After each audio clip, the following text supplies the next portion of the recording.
Okay, so hello, I'm TheZOMBIEJ, and this is my last list video forever. Yes, last time we did the top 10 worst LEGO themes of all time. Hero Factory was not on the list. We'll get to that.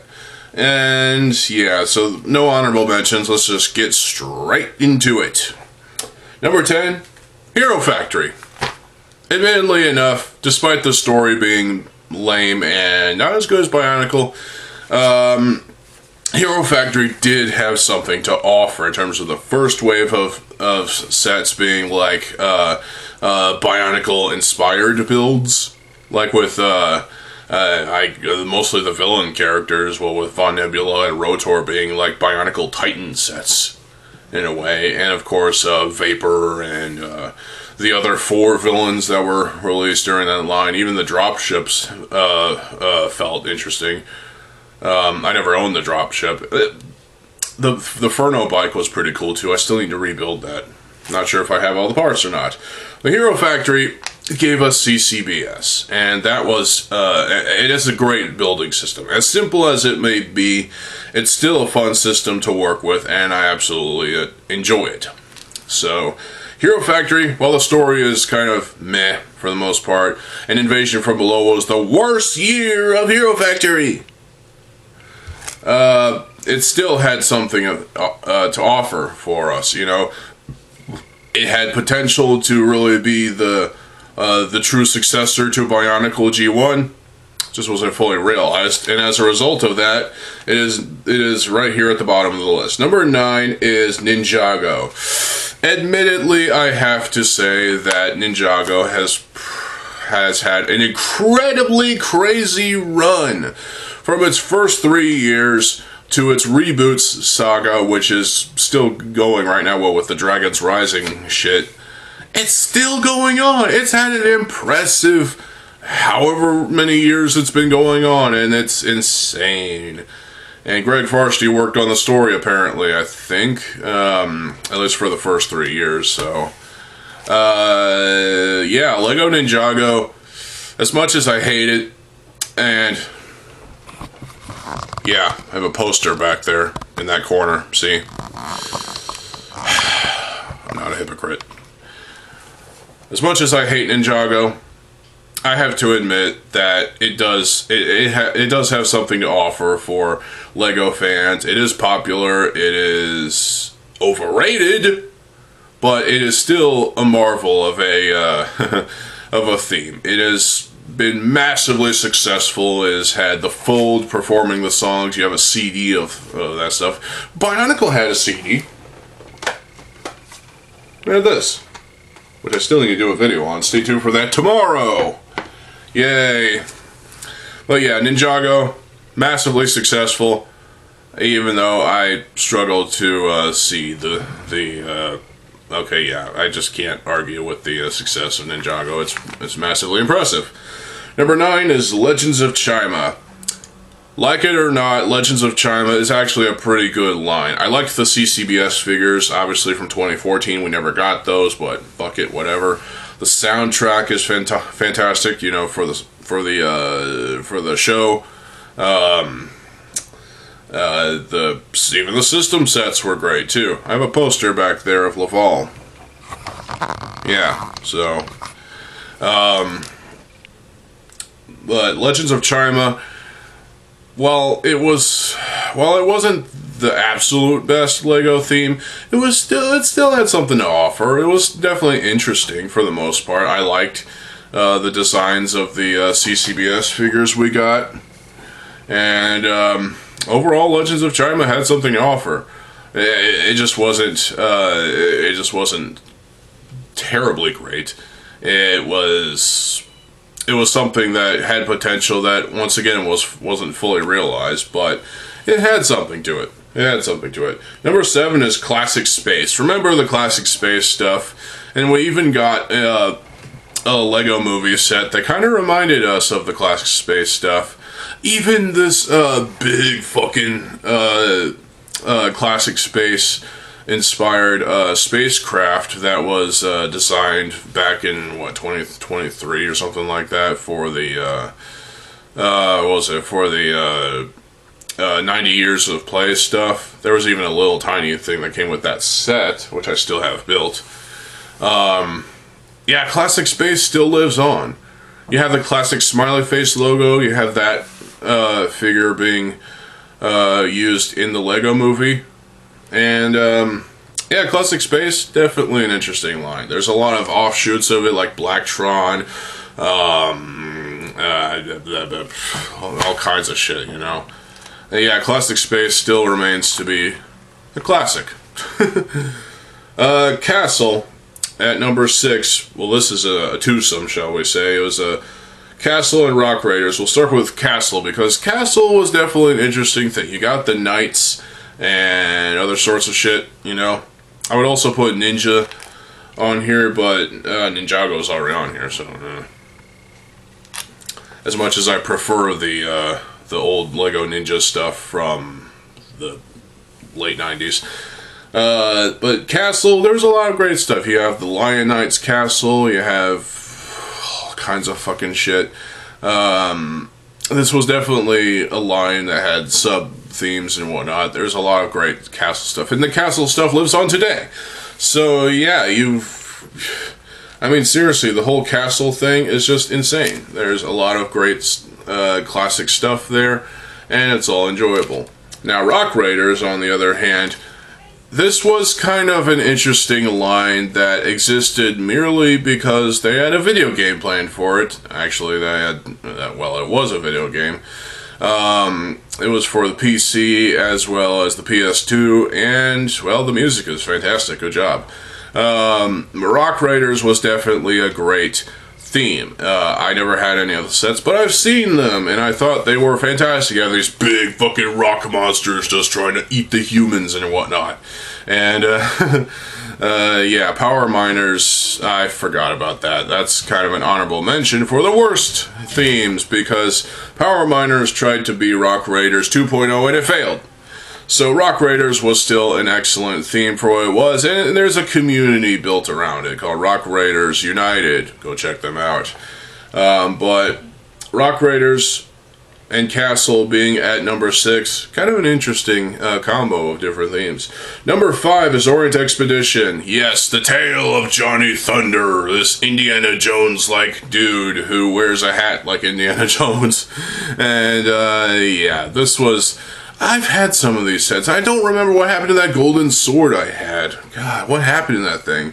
I remember having... I still have some parts from that, from some of those sets, but the whole Orient Expedition thing line was pretty fucking cool. You know, you got the tale of Johnny Thunder. You've got there was a game that I used to play on Lego's website when they were hosting games there, and Orient Expedition was definitely a fun adventure theme, you know, and it was just great, you know. There's no you can't really compete with Orient Expedition, although Alpha Team exists, because number 4 is Alpha Team. Alpha Team back in the early 2000s. You know, we started with Alpha Team, then you got the Frozen stuff, and then you got the underwater stuff, I think.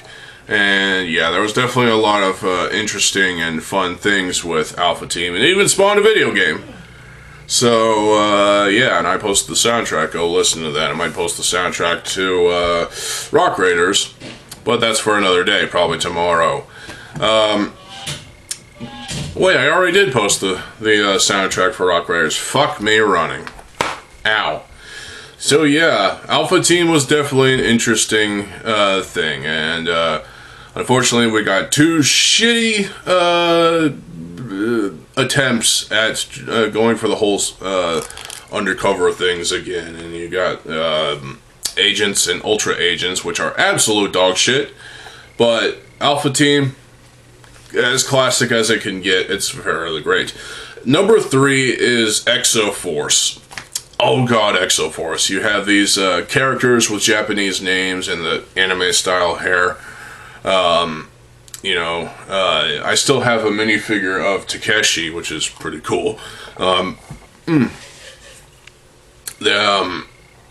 Yeah, so you have these characters defending the Sentai Fortress and the Sentai Mountain, whatever. You have these with the humans with their mechs, and they look pretty fucking awesome. You have the robot cretins with their vehicles and their mechs. It was a massive success. Exoforce. A lot of great stuff came out of Exoforce. I even had the first book that it spawned. Unfortunately, I don't have that anymore, so that's something I'll have to hunt down eventually. Get all the books, because I want to. It's like graphic novel, almost. But Exoforce was pretty kick-ass. It really was. A lot of fun vehicles, a lot of fun things. I even had this one tank-like thing that Rio? What was it? Rio? The purple-haired guy. He was piloting that craft, and I had pretty much a lot of the sets. There were so many sets I didn't get, but hey, that's just a thing. But Exoforce was definitely a massive theme. It probably should have lasted longer than it really did, but I'm glad we had Exoforce while it existed. Number 2 is Technic. Technic has lasted since fucking ages ago, with the earliest stuff being with beams that are like bricks, but they have holes in them, pinholes. Yeah, Technic, and it's come so far nowadays. Well, with things like this kind of thing, and a Jeep Wrangler, which I also have. And there's just a lot of Technic vehicles out there that I love. The big, massive fucking tow truck from 2006. I must have built it wrong, but still, I regret taking that thing apart. That thing was just so awesome. I loved the tow truck. I wish I could get another copy, but that was already $160 or $120. Imagine how much it would go for nowadays complete. Yeah, seriously. The Technic has... There's a community based around Technic where you have all these creative people making their own vehicles.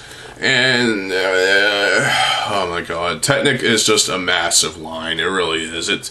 There will never be a year going by where you won't see Technic sets being unleashed by LEGO.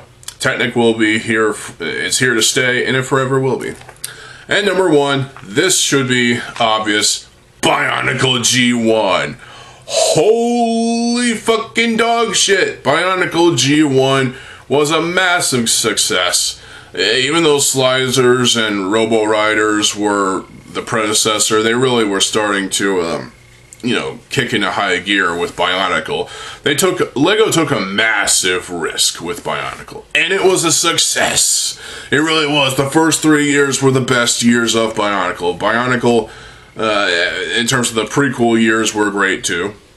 So, but then there is the sequel era, which was pretty awesome as well. Bionicle in general just had a load of awesome sets and a lot of awesome different plot points. The story is what really gets it for me. The story is like none other. I mean, you think Farscape has an excellent story behind it, or Firefly? Look at fucking Bionicle. Bionicle has a great story behind it. It is fantastic. There are some plot points that feel like it's like kind of shoehorned in there for no reason, but for the most part, Bionicle G1 was just a massive fucking success. It is not even funny.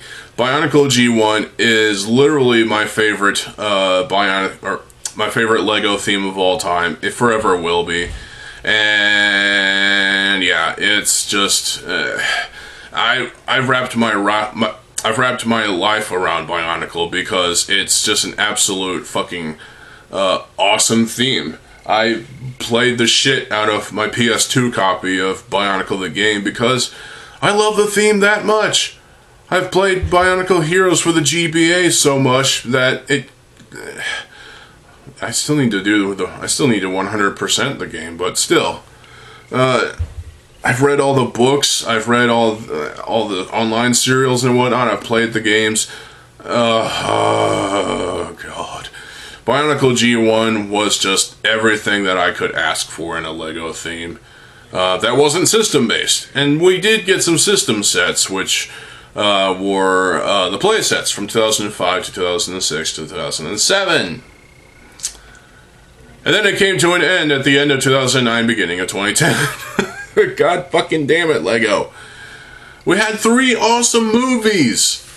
I mean, sure, they were a little cringy at times, and even the 4th movie was probably the cringiest, but it was still awesome. I liked The Legend Reborn. Fuck you. I mean, seriously, The Legend Reborn was good. It wasn't great by any means, but it was still enjoyable. I mean, seriously. And, yeah. So, whether or not you agree with me or not,